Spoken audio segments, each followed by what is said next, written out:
since the day we got here. क्या होगा जब अचानक से शहर के बीचों बीच एक टाइम पोर्टल खुलता है और उसमें गिरकर बहुत सारे लोग 10,000 बीसी पास्ट में पहुंच गए थे। वो समय जब पृथ्वी प्रेजेंट टाइम से जो बहुत अलग हुआ करती थी, अब वे वहां पहुंचे कैसे और क्या वे बड़े बड़े खतरों का सामना कर वापिस से प्रेजेंट टाइम में आ भी पाएंगे? चलिए जानते हैं नई टाइम ट्रेवल साई-फाई सीरीज लाब्रिया में, जिसका कंप्लीट पहला सीजन आपको इसी एक वीडियो में मिल जाएगा। अब कहानी की शुरुआत लॉस एंजलिस शहर के काम से दिन से होती है, जहाँ की ईव नाम की औरत अपने 2 बच्चों ईज और जोश के साथ अभी ट्रैफिक में फंसी हुई थी। हालांकि उनके लिए तो ये नॉर्मल था, क्योंकि इतना ट्रैफिक तो सुबह के वक्त होता ही है। मगर आज जो उनके साथ होने वाला था, उसके बाद से पूरी ही दुनिया हमेशा हमेशा के लिए बदल जाएगी। जहाँ जब तीनों कार में बातचीत कर ही रहे थे कि उनके आसपास कुछ बड़ा ही अजीब होने लगता है, और ईव देखती है कि कैसे उनके सामने की जगह से बहुत सारी गाड़ियां जमीन में नीचे गिरी जा रही हैं। उसे रियलाइज होता है कि उनके नीचे की जमीन ही टूट रही है और वहाँ एक बड़ा गड्ढा बन रहा है। सो उसे बचने के लिए बाकी सबके साथ ईवा का परिवार भी उस बन रहे बड़े गड्ढे से दूर भागने लगता है, जबकि पीछे से उस गड्ढे की चौड़ाई भी लगातार बढ़ती ही जा रही थी। और जब वे वहाँ से भाग ही रहे थे कि इसी बीच जोश एक छोटी बच्ची को बचाने के लिए रुक जाता है। इसी कारण वो अपनी माँ और बहन से पीछे रह गया था और आखिरकार वो उस गड्ढे में गिर ही जाता है। तो वहीं उसकी माँ भी गड्ढे में लटक गई थी और इजी उसे बचाने की कोशिश भी करती है, मगर उसे पकड़ नहीं पाती। और जब तक वो गड्ढा बढ़ने से रुकता, तब तक तो वो काफी चौड़ाई में फैल चुका था, जिसमें कि बहुत सारे लोग उसके अंदर गिर गए। और जो बाहर बचे भी थे वे भी डर जाते हैं कि अचानक से ये क्या हो गया, क्योंकि ऐसा कुछ उन्होंने पहली बार देखा था। और गवर्नमेंट भी इस घटना के बाद हर और इमरजेंसी डिक्लेयर कर देती है। वहीं दूसरी ओर ईव का पति गेविन अभी एक मीटिंग में था। दरअसल गेविन पहले मिलिट्री पायलट रहा था, मगर आज से पूरे 3 साल पहले उसे एक प्लेन क्रैश हो गया और उसे इसी कारण सस्पेंड कर दिया गया। गेविन उसी के बाद से मेंटल ट्रॉमा में रहने लगा है और वो अलग अलग जीवों के विजन्स भी देखता है, जो कि उसे लगता है कि उसके मन का वहम है। अब गेविन भी टीवी पर न्यूज देखता है कि शहर के बीचों बीच एक बहुत बड़ा गड्ढा बन गया है, जिसमें कि सैकड़ों लोग उसके अंदर धंस गए। सो वो भी बाकी सब की तरह अपनी फैमिली के लिए वहीं भागता है। मगर यहाँ तो उसे सिर्फ उसकी बेटी इजी ही मिलती है, जो कि अब रोते हुए अपने पिता को सब कुछ बताने लगती है कि कैसे उसकी माँ ईव और उसका भाई जोश दोनों ही उस गड्ढे में गिर गए।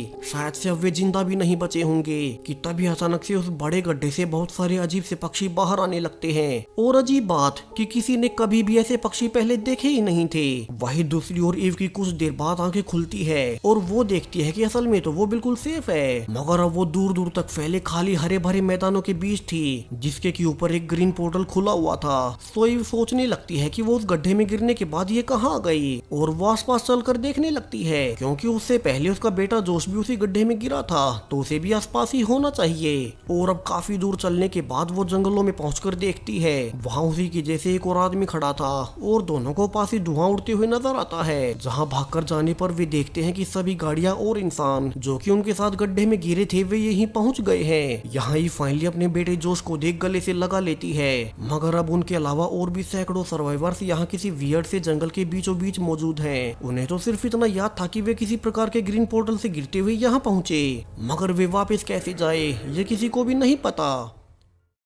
तो सब घबराए हुए लोगों को देख एक डॉक्टर सैम उन्हें लीड करने लगता है और सुझाव देता है कि जब तक उनके लिए मदद नहीं आती तब तक उन्हें अपने लिए खाना और पानी इकट्ठा कर लेना चाहिए, जो भी उन्हें गाड़ियों के मलबे से मिले। सभी यहाँ ऐसा ही करने लगते हैं ताकि एक साथ मिलकर कम्युनिटी में सरवाइव कर सके। लेकिन एक पुलिस ऑफिसर जिसका नाम मेरी बेथ था, वो खाने वाले प्रोटीन बार के डब्बे को छुपाने लगती है। और फिर जब जोश ने उसे पकड़ लिया था तो वो कहती है कि सबको अपना अपना सोचना चाहिए। वो किसी कम्युनिटी का हिस्सा नहीं बनना चाहती। दोनों बहस कर ही रही थी कि उन्हें अपनी ओर एक भेड़िया आता हुआ नजर आता है, जो कि उन्हें देख उनका पीछा करते हुए सर्वाइवर्स कैंप तक आ पहुंचा था। अब भेड़िए से बचने के लिए लोग आसपास की गाड़ियों में छुपकर खुद को बचाने लगते हैं। और जब वो भेड़िया ईव और जोश को खाने ही वाला था कि एक टाई नाम का आदमी जिसके पास एक गन थी, वो आखिरी वक्त पर भेड़िए को गोली मार ही देता है। हालांकि वो गोली जोश को भी लग गई थी और घायल जोश को सभी जल्दी से एक बस में ले जाते हैं। डॉक्टर सैम उसका इलाज करने लगता है और वो कहता है कि बिना दवाइयों के वो कुछ भी नहीं कर पाएगा।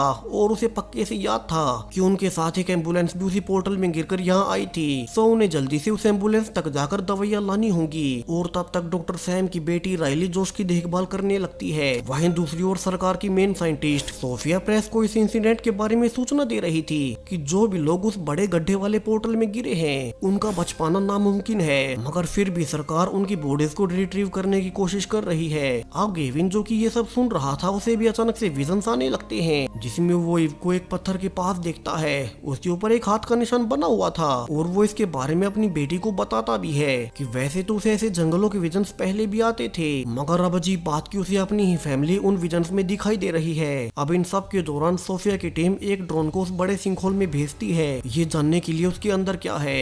लेकिन जैसे ही वो ड्रोन पोर्टल में घुसा ही था कि वो सिग्नल भेजना बंद कर देता है। वहीं बाहर गेविन फिर से विजन्स देखता है कि वो ड्रोन पोर्टल के नीचे जाकर क्रैश हो गया, यानी कि उसे सिंखोल के नीचे वाले विजन्स आ रहे थे, जिसका कि उसे भी नहीं पता कि ऐसा हो क्यों रहा है। और वो जल्दी से भागकर डॉक्टर सोफिया को भी ये सब समझाने की कोशिश करता है, मगर वे उस पर ज्यादा ध्यान नहीं देते और इग्नोर कर चली जाती है। गेविन को पता था कि उन विजन्स का कुछ तो मतलब होगा। उसे ये भी याद था कि जो पत्थर उसने विजन्स में देखा था वो अपनी फैमिली के साथ पहले वहाँ पर जा चुका है, यानी कि वो कोई जगह है। सो वो जल्दी से घर जाकर अपनी फैमिली फोटोज चेक करने लगता है और उसका मानना बिल्कुल सही था, उसे उससे पत्थर की लोकेशन मिल ही जाती है। वहीं दूसरी ओर नीचे ईव, डॉक्टर सैम और टाई, जिसके की पास गन थी, वे तीनों एम्बुलेंस को ढूंढने निकल पड़ते हैं ताकि वे जोश का इलाज कर सके।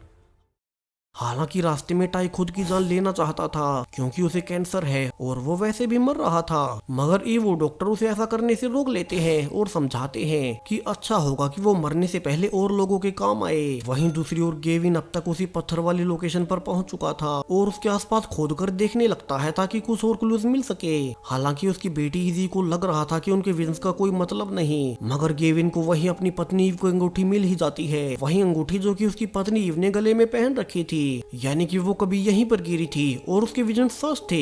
दूसरी ओर ईव, सैम और टाई एम्बुलेंस तक पहुंच चुके थे और वे नोटिस करते हैं कि ये तो वही पहाड़ी है जो कि फेमस थी, यानी कि वे प्रेजेंट टाइम में नहीं बल्कि पास्ट में है। तो वे जल्दी से जोश के लिए दवाइयां ले ही रहे थे कि वहाँ पर एक टाइगर आ जाता है और तीनों से बचने के लिए भागने लगते हैं। जिस बीच डॉक्टर सैम एक चट्टान से नीचे गिर गया था और वो टाइगर टाई और ईव को खाने भी वाला था कि इससे पहले ही वो एक ट्रैप में फंस जाता है, यानी कि यहाँ उनके अलावा और भी इंसान हैं जिन्होंने जानवरों के लिए ये ट्रैप बनाए।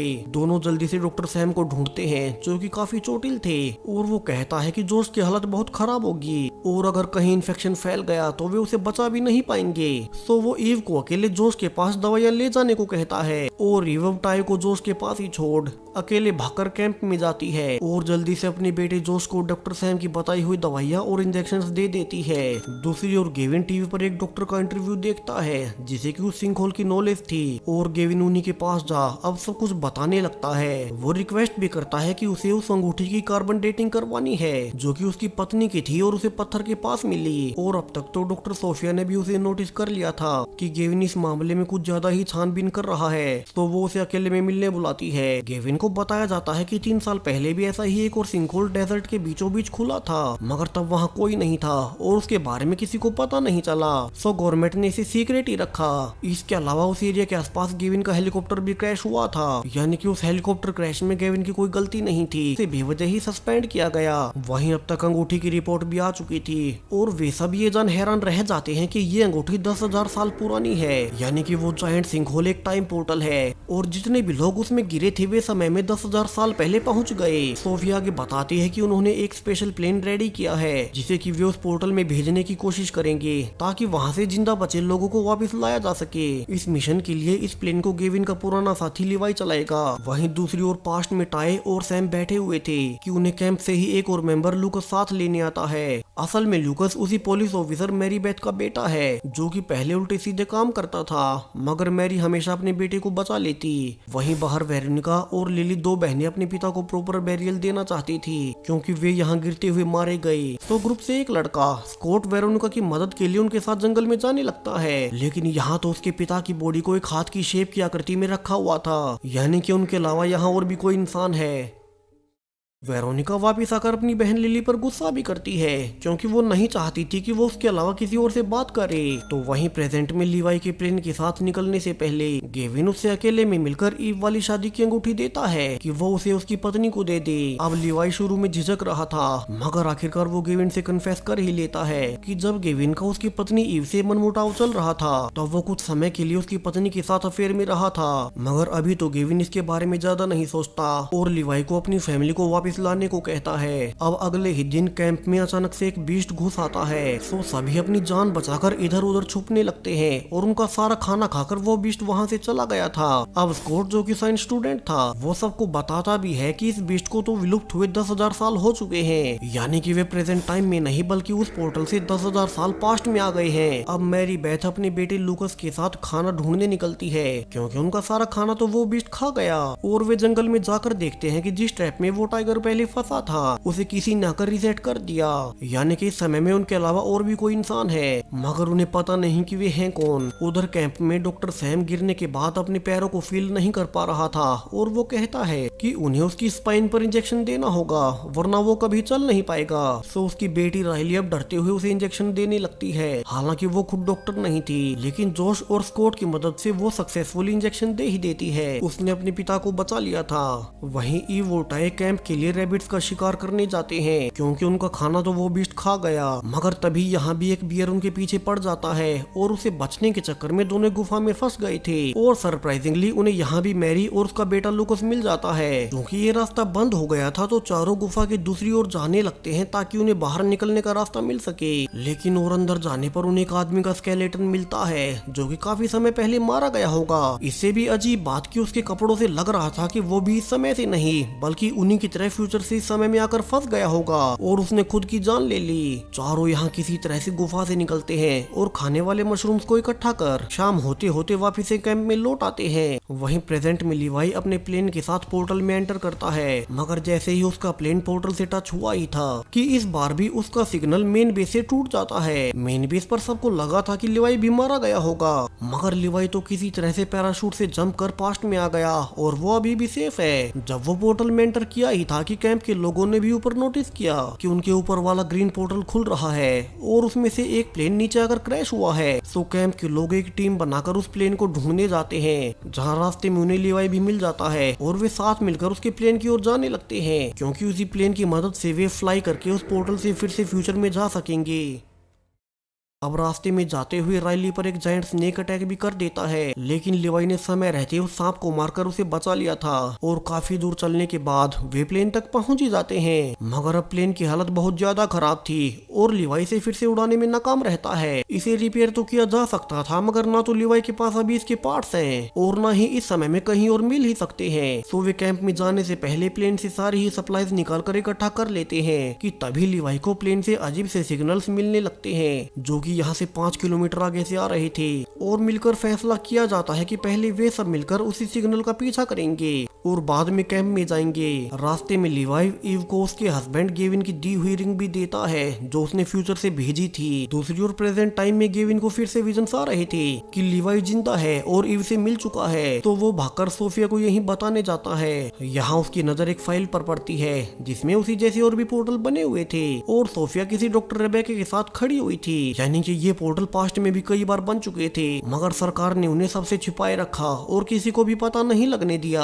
अब तक ये भी खबर आने लगी थी कि सरकार ने लिवाई का प्लेन क्रैश होने के बाद और रेस्क्यू मिशन कैंसिल कर दिए हैं। सो गेविन अब गुस्से में वो फाइल चुरा कर निकल जाता है और इजी के साथ उसी डॉक्टर रेबेका के घर जाकर देखता है कि यहाँ तो सोफिया भी मौजूद है और उसे पता चलता है कि उनके पास एक और वैसा ही प्लेन था जो कि उन्होंने पोर्टल में भेजने के लिए रेडी किया था। डॉक्टर रेबेका यहाँ गेविन को सारी सच्चाई रिवील कर देती है कि असल में ये टाइम पोर्टल्स कई बार खुल चुके हैं और आखिरी बार जब उन्हें वो पोर्टल मिला था तब उन्होंने वैज्ञानिकों की एक टीम को उसमें भेजा भी था, मगर उनके वापिस आने से पहले ही वो पोर्टल बंद हो गया और उनकी पूरी ही टीम पास्ट में फंसी रह गई। उस टीम में सोफिया की फियोंसे डायना भी थी, इसलिए ही उन्होंने सीक्रेटली एक ऐसा प्लेन बनाया जो कि उन पोर्टल्स के अंदर जाने में सक्षम हो। अब गेविन कहता है कि फिर वो खुद इस प्लेन से उस पोर्टल में जाएगा और डॉक्टर रेबेका उसके साथ चलने के लिए तैयार हो जाती है। वो इन टाइम पोर्टल्स के बारे में और रिसर्च करना चाहती थी, जबकि पास्ट वाले कैंप में वेरोनिका और लिली में लड़ाई होती है क्योंकि लिली उसकी बात नहीं मान रही थी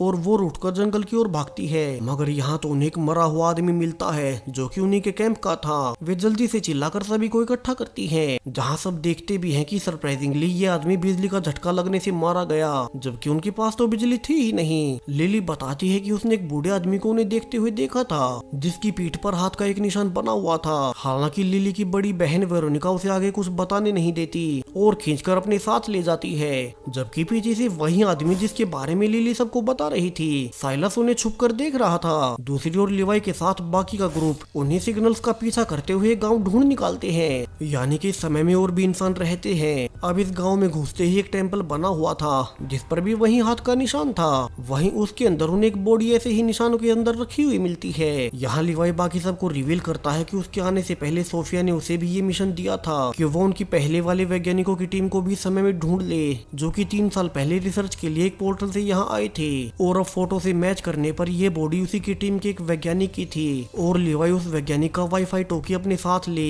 बाकी सब के साथ वहां से निकलने लगता है, क्योंकि यहाँ खतरा हो सकता था। जबकि दूसरी ओर एक झोपड़ी में लूकस और स्कॉट पर एक आदमी आकर हमला कर देता है। उसने लूकस को बेहोश कर दिया था और स्कॉट को कैद कर लिया था। वहीं अजीब बात की वो अच्छी खासी इंग्लिश बोल रहा था, यानी कि वो भी फ्यूचर से इस समय में आया होगा। दूसरी ओर जोश और राइली ने गांव से बाहर निकलने का रास्ता ढूंढ तो निकाला था, मगर उनके बाहर निकलते ही दरवाजा बंद हो जाता है। अब तक सामने से गाँव वाले भी आ रहे थे, सो वे दोनों को देख उन पर एरोस चलाने लगते हैं और जोश और राइली वहाँ से बचकर भागने लगते हैं। जबकि अंदर लिवाई और ईव भागकर एक घर में छुपने जाते हैं जिसमें कि कई सारे बच्चे बैठे हुए थे।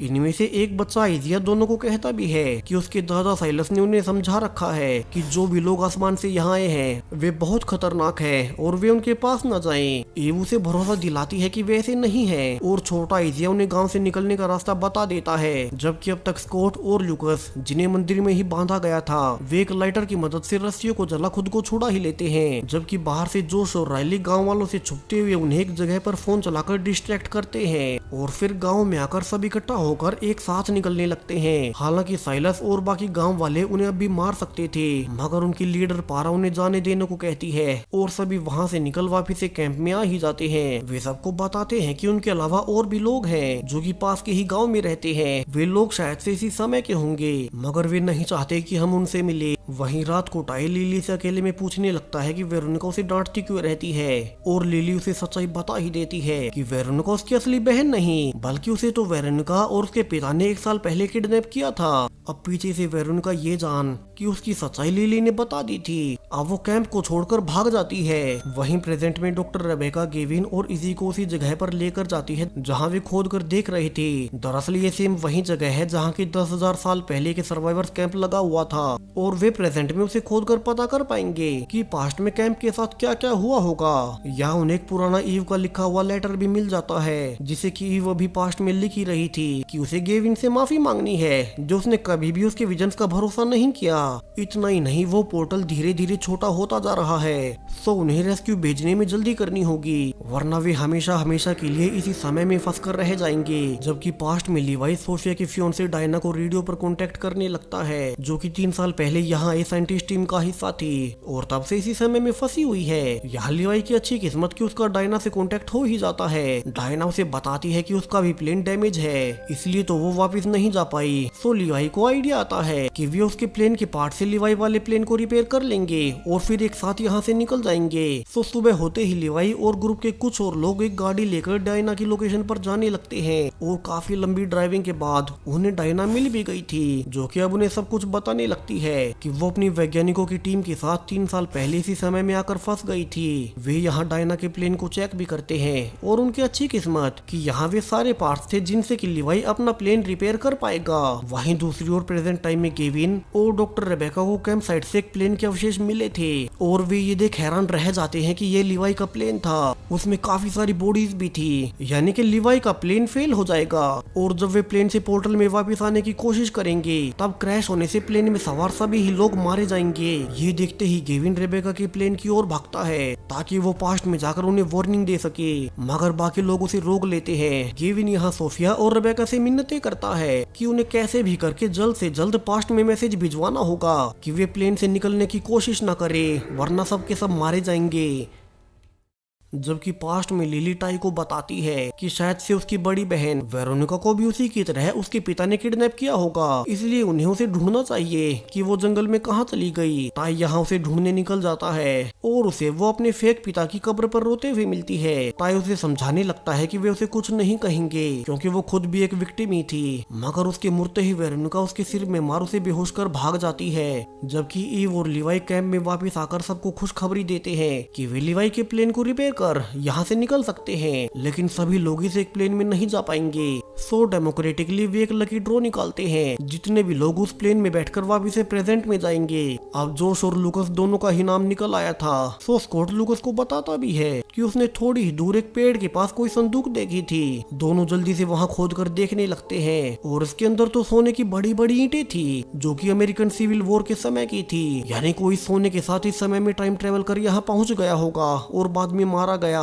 अब लूकस खुश था कि वो इसे अपने साथ प्रेजेंट में ले जाएगा और अमीर हो जाएगा कि तभी उन्हें ऊपर से पोर्टल से कुछ नीचे आता हुआ दिखाई देता है। पूरा ही ग्रुप जल्दी से उसका पीछा कर देखने लगता है कि ये तो एक मिलिट्री ड्रोन था, जिसमें गेविन ने उन्हें फ्यूचर से मैसेज भेजा था कि वे प्लेन से प्रेजेंट में आने की कोशिश न करे, वरना प्लेन क्रैश होने में सभी मारे जाएंगे। उन सभी के स्केलेटन्स उन्हें फ्यूचर में मिले हैं और प्रेजेंट में वे दूसरा प्लेन बना रहे हैं और वो खुद आकर उन्हें रेस्क्यू कर लेगा। अब ईव और मैरी तो मान जाती है, मगर बाकी सब यहाँ से निकलना चाहते थे और अब तो लिवाई और डायना भी प्लेन को स्टार्ट कर जाने लगते हैं कि ईव और मैरी बैथअप गन पॉइंट पर उन्हें ऐसा करने से रोकने लगते हैं ताकि उनके बच्चे इस प्लेन में ना जाएं। और इसी बीच डायना गलती से प्लेन के फ्यूल टैंक को ही गोली मार देती है और मैरी ने सेल्फ डिफेंस में डायना को गोली मार दी थी। यहाँ सभी उसे बचाने की कोशिश भी करते हैं, मगर डायना बच नहीं पाती और मारी जाती है। जबकि प्रेजेंट में गेविन और रेबेका प्लेन लेकर उसी सिंकहोल में जाने की कोशिश करने लगते हैं कि गवर्नमेंट एजेंट उन्हें वार्निंग देने लगता है कि अगर वे बिना इजाजत के पोर्टल के पास भी गए तो वे उन्हें मिसाइल से उड़ा देंगे। अब डॉक्टर रेबेका इस मिस्ट्री को कैसे भी सोल्व करना चाहती थी,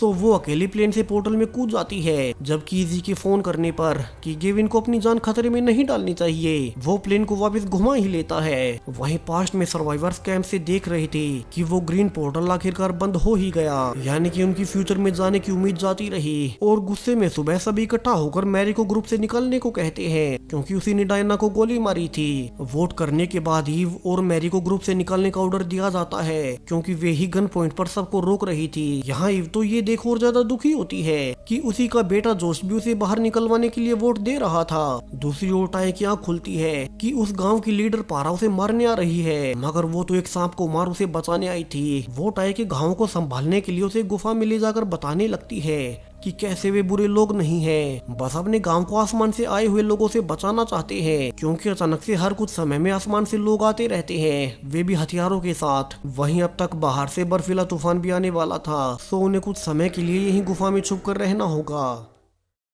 जबकि प्रेजेंट में गेविन को वार्निंग दी जाती है कि आगे से उनके कहे बिना कुछ भी करने की वो कोशिश ना करे। और वहां से निकलकर गेविन सोफिया के पास जाकर सब कुछ बताने लगता है कि असल में जब वो छोटा था तब उसे एक फैमिली ने अडॉप्ट कर लिया था, उसके पहले का उसे कुछ भी याद नहीं। सो अगर वे उसकी रियल ब्लड फैमिली को ढूंढ ले तो पता कर सकते हैं कि उसे वे पास्ट के विजन्स क्यों आ रहे हैं। दोनों रिसर्च कर पता करते हैं कि बचपन में गेविन को किस चर्च ने पाला था। दोनों एड्रेस निकालकर वहीं पहुंचते हैं और नन्हे गेविन को पहचान भी लिया था। वो बताती है कि उन्हें तो छोटा गेविन एक सड़क किनारे खड़ा हुआ मिला था। वो साल 1988 का समय था, तब गेविन अकेला नहीं था बल्कि उसके साथ एक 12 साल की लड़की भी थी। और चूंकि चर्च को उन दोनों की ही फैमिली का पता नहीं था, तो उन्हें अलग अलग फैमिलीज को अडॉप्ट करने के लिए सौंप दिया गया। यानी कि गेविन के पास्ट से कुछ ऐसा जुड़ा है जो कि उसे अब तक नहीं पता। सोफिया यहाँ अपनी पहुँच से पता भी करती है कि वो लड़की अब कहाँ है और दोनों उसका एड्रेस निकाल उसके घर पहुँच जाते हैं। हालांकि अब वो इस घर में नहीं रहती थी, मगर यहाँ उसका बनाया हुआ स्टैचू रखा हुआ था और ये तो वही पत्थर था जिसका विजन गेविन को अक्सर आता है। उस पर हाथ का निशान भी बना हुआ था, यानी कि गेविन की तरह उस लड़की को भी विजन आते होंगे। दूसरी ओर पास्ट में सर्वाइवर्स देखते हैं कि वहाँ भी बर्फीला तूफान आ रहा है। सो मेरी और रीव अपने बच्चों को गुड बाय बोल कैंप से जाने लगती है कि तभी एक टावर लूकस के शेल्टर पर गिरने वाला था। तो मेरी अपने बेटे को बचाने के लिए अंदर चली जाती है और माँ बेटा उसी शेल्टर में फंस गए थे। अब बाकी लोग उन्हें निकालने की कोशिश करने लगते हैं, मगर ये छत कुछ ज्यादा ही भारी थी और अगर वो उनके ऊपर ही गिर गई तो वे अंदर ही मारे जाएंगे। सो वे आखिरकार एक छोटा सा धमाका कर रास्ता बना उन्हें निकाल ही लेते हैं। और अब तूफान खत्म होने के बाद जैसे कि मैरी ने अपने बेटे की जान बचाई थी, इसके लिए ग्रुप ने अपना फैसला टाल दिया और वे कहते हैं कि अब मैरी और ईव को कहीं भी जाने की जरूरत नहीं। जोश भी अपनी माँ ईव से माफी मांगता है कि वो कुछ ज्यादा ही गुस्से में हो गया था। वहीं टाई भी पारा से अलविदा कहकर गुफा से वापिस से कैंप में आ ही जाता है कि तभी उन्हें लिली की आवाज आती है कि कोई उनके कैंप की ओर भाग कर आ रहा है। दरअसल ये वही गाँव वाला बच्चा आइजिया था जिसने कि शुरू में उन्हें गांव से निकलने का रास्ता बताया था, उसके हाथ पर चोट भी लगी हुई थी। सो डॉक्टर सैम उसे पट्टी करते हुए आइडिया देता है कि वे आइजिया को लौटाकर विलेज वालों से अच्छे संबंध बना सकते हैं ताकि वे बुरे वक्त में उनकी सर्वाइव करने में मदद कर दें। यहाँ से ईव, लिवाई, आइजिया और टाई जीप में बैठकर गाँव में जाने लगते हैं, जिस दौरान आइजिया बताता भी है कि वो शुरू से ही उन्हें छुप कर देख रहा था, इसलिए उसे पता था कि वे सब अच्छे लोग हैं। आगे जाकर जीप को गांव वालों ने घेर लिया था और गांव में आकर टाई पारा से कैंप वालों की ओर से मदद मांगता है कि उन्हें बस खेती करना और शेल्टर बनाना ये गांव वाले सिखा दे, जिसके लिए पारा मान भी गई थी, क्योंकि अगर कैंप वाले भूखे मरे तो वे आखिरकार उन्हीं पर अटैक करेंगे। अब अगले दिन से कैंप वाले सर्वाइवर्स की क्लास शुरू हो जाती है। पारा उन्हें फार्मिंग करते हुए अपना इतिहास भी बता रही थी कि कैसे 60 साल पहले सबसे पहली बार वो आसमान में पोर्टल खुला था, तब से कई बार आसमान से लोग यहाँ आ चुके हैं और वे आमतौर पर काफी खतरनाक और वायलेंट होते हैं। उनके पास हथियार भी होते हैं और उनके गांव में इस वक्त कई सारे लोग ऐसे हैं जो कि फ्यूचर के किसी न किसी समय से आए हुए हैं, इसलिए उनकी भाषा आपस में मर्ज हो गई और उन्हें इंग्लिश भाषा आसानी से समझ में आ जाती है। वहीं कैंप में वेरोनिका छोटी लिली को अपने साथ लेने आई थी, जो कि अब तक पास की ही एक गुफा में छिप कर रह रही है कि तभी मैरी बेथ और डॉक्टर सैम उसे पकड़ लेते हैं। मगर वेरोनिका की तबीयत खराब होने के बाद उन्हें उसे खोलना ही पड़ता है और डॉक्टर सैम उसे जल्दी से ट्रीट करने लगता है। जबकि विलेज में लिवाई पूछता है कि यहाँ उन्हें लोगों की बॉडीज कैसे मिल रही हैं जो कि करंट लगने से मारे गए। बूढ़ा साइलस और पारा उन्हें बताते हैं कि पता नहीं कैसे मगर ऐसे बहुत सी बॉडीज उन्हें मिली थी, इसलिए वे ही उन बॉडीज को हाथ वाले निशानों के बीच रखते हैं, क्योंकि ये उनकी गांव की मान्यता है। कि तभी उन्हें पता चलता है कि छोटे आइजिया को किसी ने उठा लिया है और पूरा ही ग्रुप यहाँ से अलग अलग होकर जल्दी से आइजिया को ढूंढने लगता है। यहाँ साइलस ने उसे ढूंढ भी लिया था और आइजिया को पकड़ने वाली कोई और नहीं बल्कि डॉक्टर रेबेका ही थी, जो कि कहे जा रही थी कि आइजिया को यहाँ से निकलकर अपनी डेस्टिनी पूरी करनी है। ये वही डॉक्टर रेबेका है जो कि कुछ टाइम पहले गेविन के साथ पास्ट में आने के लिए निकली थी और वो पोर्टल बंद होने से पहले प्लेन से कूदकर इस समय में आ ही गई। मगर अब वो छोटी आइजिया को पकड़ क्यों रही है, उसे ऐसी कौन सी डेस्टिनी पूरी करनी है, ये बहुत बड़ा ट्विस्ट है जो कि हमें आगे पता चलेगा। आगे बूढ़ा साइलस गुस्से में चाकू निकालकर कहता भी है कि वो कुछ भी करके ऐसा होने नहीं देगा, यानी कि उसे भी कुछ ऐसा पहले से पता था। और अब वो रेबेका को चाकू मार आइजिया को अपने साथ ले जाता है। हालांकि बाकी लोगों ने घायल रेबेका को देख लिया था और वे उसे अपने साथ गांव में उठा ले आते हैं। लिवाई ने पहचान भी लिया था कि रेबेका पिछली वाली टीम फोटो में थी और होश आने पर रेबेका ईव को अकेले में मिलने बुलाती है, जबकि बूढ़ा साइलस आइजिया को लेकर भाग आया था, मानो वो उसे बाकी सबसे बचा रहा हो। लेकिन छोटा आइजिया उससे डरकर उसे अकेला छोड़ वापिस से गुफा में आने लगता है। दूसरी ओर प्रेजेंट टाइम में गेविन और सोफिया ने मिलकर उस लड़की का नया एड्रेस ढूंढ ही लिया था। यहाँ पहुंचकर वे देखते हैं कि यहाँ भी एक छोटा सा सिंकहोल खुला हुआ है और गेविन को फिर से विजन्स आने लगते हैं, जबकि पास्ट में डॉक्टर रेबेका ईव को अकेले में बुलाकर सच्चाई बता देती है। और यहाँ से कहानी का सबसे बड़ा ट्विस्ट आता है। दरअसल छोटा आइजिया जो कि इस गाँव का बच्चा है वो कोई और नहीं बल्कि गेविन ही है। जी हाँ, वही गेविन जो कि प्रेजेंट टाइम में ईव का पति था। उससे शादी के बाद उनके 2 बच्चे पैदा हुए। वो असल में इसी समय यानी कि 10,000 BC का आइजिया है, जो कि इसी समय में कुछ दिन बाद एक पोर्टल में एंटर कर गलती से साल 1988 में चला जाएगा और फिर चर्च उसे एक फैमिली को अडॉप्ट करा देगा। इसलिए ही बूढ़ा साइलस आइजिया को लेकर भाग रहा था, क्योंकि उसे पता था कि उसका पोता फ्यूचर में जाने वाला है और वो उसे जाने नहीं देना चाहता। वहीं अगर आइजिया फ्यूचर में नहीं गया जैसा कि साइलस चाहता है, तो न ही कभी ईव से उसकी शादी ही होगी और न ही उनके बच्चे पैदा होंगे, ईव की पूरी फैमिली ही रियलिटी से हट जाएगी। डॉक्टर रेबेका आगे कहती है कि ईव को अपनी फैमिली बचाने के लिए आइजिया को जल्दी से एक टाइम पोर्टल के पास जाना है, जो कि यहाँ से काफी दूर है। जबकि प्रेजेंट में गेविन को भी सब कुछ याद आ गया था कि असल में वो 10,000 BC पास्ट से ही है जो कि फ्यूचर में आया था, इसलिए ही उसे कुछ भी याद नहीं रहा। और जो विजन्स उसे आए थे वे सब विजन्स नहीं बल्कि उसका पास्ट था, वो पास्ट जो उसने बचपन में जिया और उसे अब तक लग रहा था कि वे सब विजन्स हैं। वहीं पास्ट में रेबेका सभी को इकट्ठा कर वार्निंग देती है कि वो पोर्टल जो कि साल 1988 से कनेक्टेड होगा उसमें उन्हें आइजिया को जल्द से जल्द भेजना होगा, वरना वो कल तक बंद हो जाएगा। पूरा ही ग्रुप यहाँ से अलग अलग टीमें बनाकर आइजिया को ढूंढने लगती है और जोश ने आखिरकार आइजिया को ढूंढ ही लिया था, जिस पर कि एक टाइगर अटैक भी करने वाला था। जोश जल्दी से स्पीड बढ़ाकर उस टाइगर को उड़ा देता है। जहाँ तक लिवाई और ईव भी वहाँ आ चुके थे और वे नोटिस करते हैं कि आइजिया के हाथ पर अभी वैसी ही चोट लगी है जैसा कि फ्यूचर में गेविन के हाथ पर निशान था, यानी कि ये गेविन ही है, ईव का होने वाला पति और जोश का पिता। सो वे आइजिया के साथ उसे पोर्टल के पास ले जाने लगते हैं जहाँ की रेबेका ने उन्हें लोकेशन बताई थी, जबकि पीछे से बूढ़ा साइलस उनका पीछा करने लगता है क्योंकि वो नहीं चाहता था कि उसका पोता उसे छोड़कर जाए।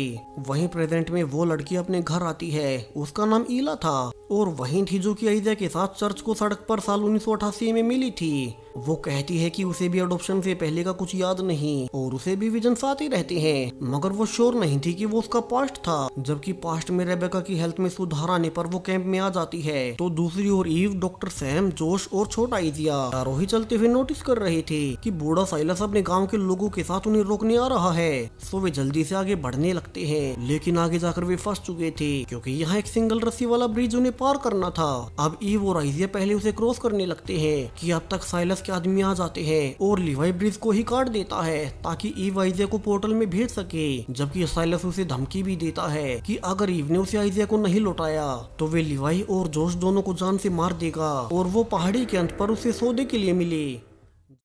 जबकि प्रेजेंट टाइम में एला को भी गेविन की याद दिलाने के बाद पता चल ही जाता है वो थी कौन, और यहाँ से रिवील होता है कि एला कोई और नहीं बल्कि लिली ही थी। जी हाँ, वही लिली जो कि वेरोनिका के साथ पहले 2024 से 10,000 बीसी पास्ट में गई और फिर वहाँ से 1988 में पहुँच गई। वहाँ पास्ट याद न होने से उसने एक नई लाइफ शुरू की, यानी कि साल 2024 में एक समय एक साथ दो लिली एक ही समय में थी, बस उन्हें इसके बारे में पता नहीं था। जबकि पास्ट में डॉक्टर रेबेका ने यही सब कैंप वालों को बता दिया था कि एक छोटा सा पोर्टल एक दिन के लिए यहाँ से काफी दूर खुल रहा है जो कि साल 1988 से कनेक्टेड होगा। सो सर्वाइवर्स फैसला कर सकते हैं कि उन्हें वहाँ जाना है या नहीं, क्योंकि वे अपने प्रेजेंट टाइम यानी कि 2024 में नहीं बल्कि 1988 में पहुँचेंगे। रेबेका लिली के पास जाकर उसे भी वहाँ जाने को कहती है क्योंकि उसे पता था कि उसकी भी डेस्टिनी 1988 में ही है, जिसे कि सुन वेरोनिका भी उसके साथ जाने लगती है। मगर उसकी बुरी किस्मत कि उसका पैर एक बियर ट्रेन में फंस जाता है। लिली उसे छुड़ाने की कोशिश भी करती है मगर वो बच्ची ही थी, सो वो मदद लाने का कहकर अकेले ही आगे निकल जाती है। वही प्रेजेंट में इला अपने बचपन का सामान सबको दिखाती है जो कि तब उसके पास से मिला था, जो कि उसे जाने से पहले डॉक्टर रेबेका ने दिया था। इस लेटर में वही मैप था जिसमें सारे ही पोर्टल्स की लिस्ट है कि वे कब कब और कहां कहां खुलेंगे। इसमें एक तारीख अगले ही दिन की थी जो कि सिएटल शहर में कुछ ही देर के लिए खुलेगा, मगर उसे बहुत बड़ा भूकंप आ सकता है और हजारों लोग मारे जाएंगे। सो उन्हें अभी ही सरकार को अलर्ट कर वो जगह खाली करवानी होगी। वहीं पास्ट में ईव और आइजिया को पारा और टाई भी मिलते हैं जो कि उसकी मदद करने आए थे, मगर ईव को उन पर भरोसा नहीं था। सो वो छोटी आइजिया को ये कहकर कि वो पोर्टल दिखते ही उसमें चला जाए। अब वो अकेले ही लिवाई और जोश को साइलस से छुड़ाने लगती है और कुछ देर बाद साइलस के आदमियों ने उसे पकड़ लिया था। वो उसे कहता भी है कि उसे पता है आइजिया हमेशा हमेशा के लिए यहाँ से चला जाएगा, इसलिए वो उसे अपने पास रोक रहा है। जबकि पीछे से अकेला आइजिया उसे चुप कर देख रहा था कि तभी साइलस का एक आदमी उसे पकड़ ही लेता है। हालांकि तभी पीछे से टाई आकर उसे बेहोश कर देता है और वो लूकस, राइली और मैरी बेथ से कहता है कि वे आइजिया को उस पोर्टल के खुलते ही उसमें भेज दे और बचे हुए बाकी सब ईव, जोश और लिवाई को साइलस से बचाएंगे। वे अचानक से अटैक कर साइलस के आदमियों पर भारी पड़ने लगते हैं। हालांकि साइलस खुद तो पीछे से भाग गया था, लेकिन बाकी सब आजाद हो जाते हैं और ईव देखती है कि जोश अचानक से वीक होता जा रहा है क्योंकि उसकी एग्जिस्टेंस रिस्क पर है।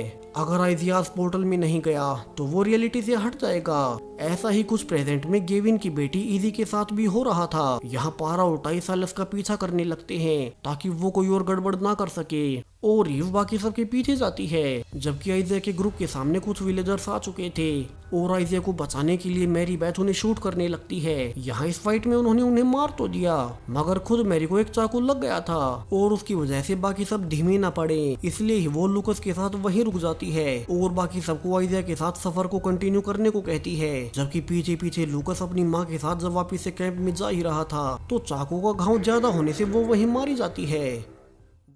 वहीं ईव का ग्रुप एक गुफा से शॉर्टकट लेने का सोचता है क्योंकि ऐसे तो वो पोर्टल बंद हो जाएगा। वे अभी भी उससे काफी ही दूर थे। अब गुफा में आगे बढ़ने पर उन्हें एक सीढ़ियों से ऊपर निकलना था और पहले जोश कूदकर उस पर ऊपर चला भी जाता है। उसके बाद आइजिया और जब उसके बाद ईव ऊपर जा ही रही थी तो वो सीढ़ी ही पुरानी होने की वजह से टूट जाती है। जोश ने यहाँ अपनी माँ ईव को पकड़कर खींच लिया था लेकिन बाकी के साथी नीचे ही रह जाते हैं और ईव और जोश आइजिया के साथ काफी दूर तक चलने के बाद फाइनली उस पहाड़ तक पहुंच ही जाते जाते हैं जहाँ की वो ग्रीन पोर्टल खुला हुआ था। वहीं प्रेजेंट टाइम में गेविन और सोफिया भागकर एजेंट मार्कमैन के पास जाकर वार्निंग देते हैं कि जल्दी सिएटल शहर में भूकंप आने वाला है क्योंकि वहाँ एक पोर्टल खुलेगा। सो पुलिस जल्दी से एरिया को खाली करवाने लगती है, लेकिन सरप्राइजिंगली वो मैप अपने आप फेड होने लगा था, यानी कि अब फ्यूचर बदल रहा है। वो पोर्टल अब शहर से थोड़ा दूर एक खाली जगह पर खुलेगा जिससे कि शहरवासी तो अब कम से कम सेफ थे। गेविन और सोफिया बाकी फोर्सेस के साथ उस पोर्टल को ढूंढ निकालते हैं, लेकिन ये तो इस बार काफी ज्यादा छोटा पोर्टल था जिसमें कि प्लेन भी नहीं गुजर सकता। और इसी वक्त पास्ट में जोश और प्रेजेंट में इजी कमजोर महसूस करने लगते हैं क्योंकि छोटा आइजिया पास्ट में पोर्टल तक नहीं पहुंचा था। और जब ईव जल्दी से आइजिया को पोर्टल में ले जा रही थी कि अचानक से साइलस आकर ईव को धक्का दे देता है और आइजिया को अपने साथ ले जाने लगता है। हालांकि आइजिया खुद उसके साथ जाना नहीं चाहता था और वो उसके गिरते ही वापस ईव के पास भाग आता है, जबकि अब तक टाई और पारा भी वहां आ चुके थे। और उनके समझाने पर साइलस अपनी डेस्टिनी को स्वीकार कर ही लेता है। ईव आइजिया को टाइम पोर्टल के पास लाकर उसे अकेले पोर्टल में भेज देती है, यानी कि अब रियलिटी पहले जैसी थी। और जोश और इजी खुद को हेल्दी महसूस करने लगते हैं कि अब तक लिली भी वहां पहुंच जाती है क्योंकि उसे भी तो साल 1988 में जाकर अपनी डेस्टिनी पूरी करनी थी। लेकिन ये पोर्टल अब धीरे धीरे बंद होने लगा था, तो उसके छोटा होने से वो डरने लगती है और उसे भरोसा दिलाने के लिए जोश और रेली उसके पास जाते हैं कि अब जैसे ही एक झटके में वो पोर्टल खत्म हुआ ही था कि उसने लिली के साथ साथ जोश और राइली को भी संभाल लिया, यानी कि जोश और राइली भी अब साल 1988 में चले गए जहाँ की उन्हें जाना नहीं था। वहीं प्रेजेंट में गेविन फैसला करता है कि वो इस पोर्टल से अपने परिवार के पास 10,000 BC पास्ट में चला जाएगा। यहाँ उसकी बेटी इजी और इला भी उसका साथ देते हैं और तीनों पोर्टल में कूद अब वे भी पास्ट में आ गए थे। यहाँ एक विलुप्त हो चुके मेमथ को देख वे ये समझ भी जाते हैं, जबकि रेबेका स्कॉट को अकेले में कुछ दिखाने ले जाती है। और ये तो एक मॉडर्न बिल्डिंग थी जो कि इस समय में किसी ने बना ली। अब इस बिल्डिंग का राज क्या है? वहीं गेविन भी पास्ट में आ चुका है, तो क्या वो बाकी सर्वाइवर्स को फिर से प्रेजेंट टाइम में ला भी पाएगा? फिर जोश और राइली का क्या, जो कि साल 1988 में चले गए? सब कुछ पता चलेगा इस सीरीज के दूसरे सीजन में। सो चैनल को अभी सब्सक्राइब करें इस सीरीज के दूसरे और भी आने वाले सीजन के लिए। साथ ही ये सीजन आपको कैसा लगा कमेंट्स में बताते जाएं। Thank you.